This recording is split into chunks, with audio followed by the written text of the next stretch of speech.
Baik, adik-adik, kita bahas bagian pertama yaitu mengenai definisi, notasi, dan ordo sebuah matriks.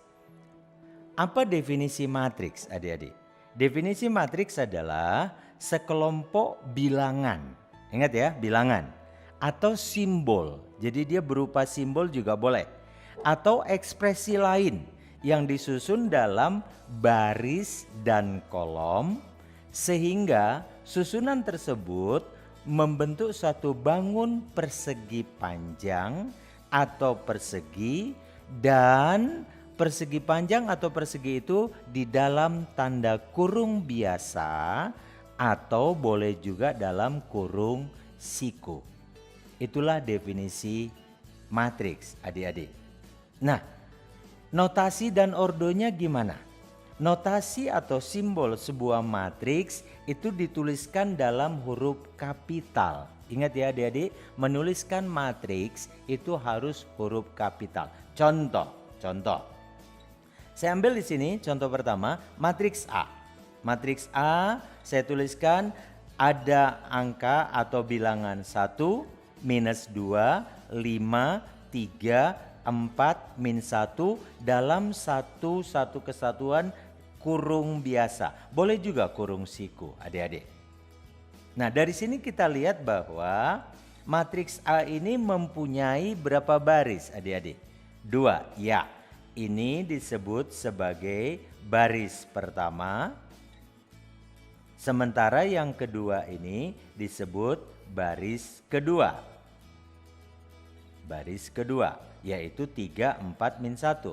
Sementara kalau kita baca 1 dan 3 itu disebut kolom pertama, min 2 dan 4 disebut kolom kedua, 5 dan min 1 disebut kolom ketiga.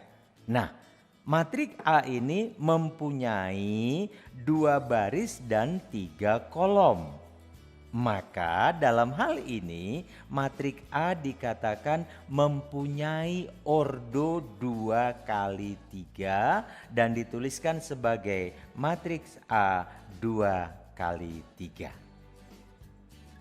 Biar lebih mantap adik-adik, saya ambil contoh. Contoh kedua, matriks P. Saya tuliskan ada unsurnya dalam satu kurung 3, 2, min 1, 6. Kalau adik-adik ditanya, ada berapa baris? Ada berapa kolom? Yap, 2 baris, 2 kolom. Maka dikatakan ordo matriks P adalah 2 kali 2. Adik-adik, selanjutnya kita mau belajar apa sih yang dikatakan sebagai elemen dan anggota-anggota matriks itu. Nah, semua bilangan yang ada pada matriks, itu disebut sebagai anggota atau elemen matriks. Pada contoh pertama tadi adik-adik, saya ambil contoh yang pertama tadi, misalnya matriks A 1, min 2, 5, 3, 4, min 1. Ingat adik-adik kalau ditanya ordonya berapa ini? Ya, 2 kali 3.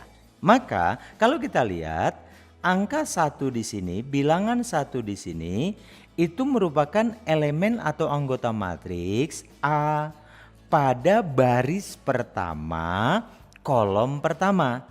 Itu sering dituliskan dengan simbol, kalau matriksnya A maka pakai A kecil ditulis karena dia baris pertama maka 1, kolom pertama juga 1 maka dituliskan A11.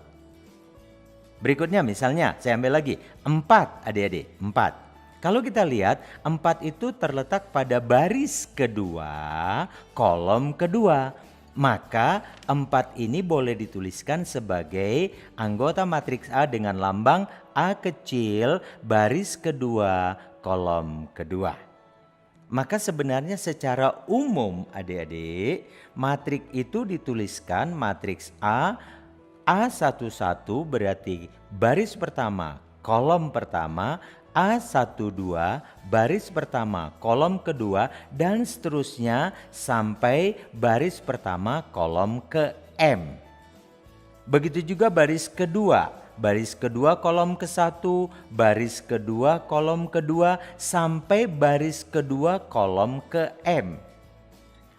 Ke bawah barisnya sebanyak N, maka ini dituliskan baris pertama, baris ke N kolom pertama, baris ke N kolom kedua, dan terakhir nanti dia baris ke N kolom ke M, maka dikatakan ordo matrik A adalah M kali N. Baik adik-adik, supaya adik-adik lebih mengerti saya ambil satu contoh soal ya.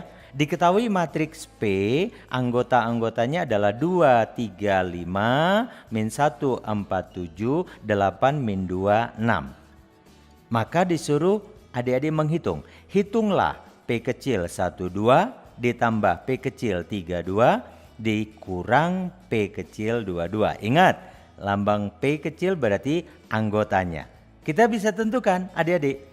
Kita jawab, P12 berarti elemen yang ada pada baris pertama kolom kedua. Berapa adik-adik? 3.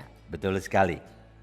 P32 berarti elemen dari matriks P pada baris ketiga kolom kedua. Baris ketiga kolom kedua berarti adalah minus 2. P22 berarti elemen dari matriks P pada baris kedua kolom kedua yaitu 4. Yang ditanya tadi adalah P12 ditambah P32 dikurangi P22. Berarti kita masukkan nilainya 3 min 2 min 4, hasilnya adalah negatif 3. Adik-adik, kita lanjutkan pelajaran matriks yang berikutnya. Kita akan masuk dengan transpose matriks. Apa sih yang disebut dengan transpose matriks? Secara singkat, secara sederhana, boleh saya katakan transpose matriks adalah matriks balikan. Kenapa disebut balikan adik-adik?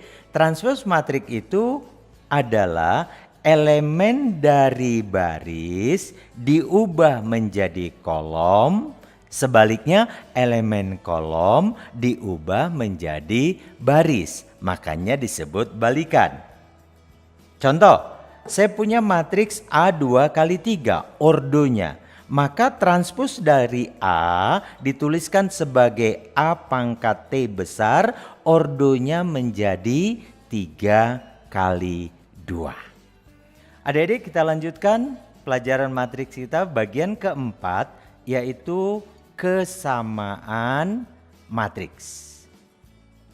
Dua buah matriks dikatakan sama apabila memenuhi syarat. Ingat adik-adik, dua buah matriks dikatakan sama apabila memenuhi syarat. Satu, ordonya sama. Ordo sama. Artinya kedua matriks memiliki ordonya sama. Yang kedua, jangan lupa elemen atau anggota yang seletak. Ingat tadi ada baris ada kolom ya, yang seletak itu harus sama. Misalnya saya ambil satu bentuk umum. Saya punya matriks A, katakanlah anggotanya A1, A2, A3, A4. Saya punya matriks B, anggotanya B1, B2, B3, B4. Maka apabila A dikatakan sama dengan B, dia harus memenuhi syarat. Satu, ordo A harus sama dengan ordo B. Terlihat di sana keduanya memiliki ordo yang sama. Tetapi ini saja tidak cukup adik-adik. Harus memenuhi syarat yang kedua. Anggota yang seletak.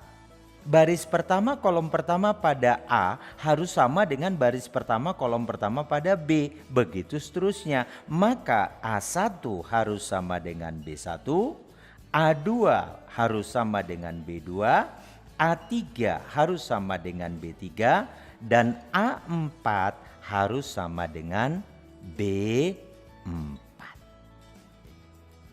Adik-adik, supaya lebih paham lagi tentang kesamaan matriks, kita langsung aplikasikan dalam satu soal. Misalkan ada soal begini adik-adik. Diketahui ada matriks A punya anggota yaitu A, 4, 2B, dan 3C. Sementara ada matriks B, anggotanya adalah 4C minus 4B, 4A tambah 2, di sini 2A, di sini 2B ditambah 14. Lantas kata soal begini, jika A sama dengan B transpose, maka tolong hitung A tambah B tambah C. Berapa besar nilainya? Kita jawab ya adik-adik. Pakai kesamaan matrik, tetapi sebelum kesamaan matrik kita harus cari dulu B transpose. Ingat tadi apa B transpose? B transpose adalah balikan. Ingat ya, maka unsur B saya balik. Baris pertama pada B, 4C minus 4B dengan 4A plus 2 itu saya tulis menjadi kolom. Baris kedua juga ditulis menjadi kolom, yaitu 2A di bawahnya 2B tambah 14. Nah, kata soal ini sama dengan matriks A. Lihat ya adik-adik, matriks A yaitu A 4, di sini 2B 3C. Yang ditanya berapa A, berapa B, berapa C, berarti kita cari satu persatu. Adik-adik cepat lihat kesamaan matrik tadi, yang seletak harus sama, tetapi kita lihat yang punya satu variabel dulu. Siapa? 2A. Ya. Maka 2A harus sama dengan berapa adik-adik? 4. Oke, bagian pertama 2A sama dengan 4, otomatis A-nya bernilai berapa? 2. Berikutnya kita cari yang B misalnya. Kita pakai yang mana? Iya, kita pakai yang 4A tambah 2 sama dengan 2B. Kita tuliskan 4A tambah 2 sama dengan 2B. A tadi nilainya 2. 4A tambah 2 berarti bernilai berapa adik-adik? 10 sama dengan 2B, otomatis dapat B sama dengan 5. Untuk mencari yang C adik-adik, kita pakai yang mana? Ada 2 di sini, tetapi kita pakai yang paling gampang, yaitu 2B tambah 14 akan sama dengan 3C. 2B tambah 14 sama dengan 3C. Nilai B tadi berapa? 5. Berarti 2B menjadi 10 tambah 14 sama dengan 3C. Berarti 24 sama dengan 3C. Otomatis C-nya berapa adik-adik? 8. Yang ditanya soal apa? A tambah B tambah C berarti 2 tambah 5 tambah 8, hasilnya berapa adik-adik? 15. Baik adik-adik, kita sudah bahas matriks bagian pertama adik-adik. Dan pastikan adik-adik mengikuti bagian berikutnya, yaitu kita akan masuk dengan materi yang lebih wah lagi, operasi matriks. Sampai ketemu.